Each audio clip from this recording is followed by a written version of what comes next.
ક્યાં ગામથી આવો છો ભાઈ? જામનગર તાલુકો. જામનગર તાલુકો. કેટલા વર્ષે મા મોગલની કૃપાથી દીકરા દીકરીનો જન્મ થયો? 22 વર્ષ દોડિયા છે. 22 વર્ષે. જોડિયા છે. જોડિયા. વાહ વાહ. દીકરી કઈ? દીકરી આ દીકરી. અને આ દીકરી આના મેઘના.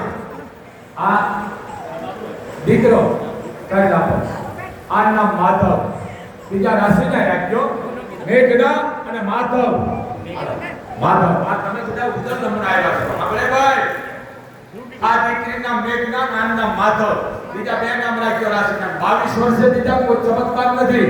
વિશ્વાસ હતો મોગલે દીધા. હવે બેટા વાંધો ચડતાનો બહુ વિરોધી છો. આ વડવાળી દે છે કોઈ ચમત્કાર નથી, પણ તમને વિશ્વાસ એના દે છે. બાકી તમે ભક્તિ કરવાથી નથી દેતા, પણ ભાવને દે છે. મોગલ માતાની જય.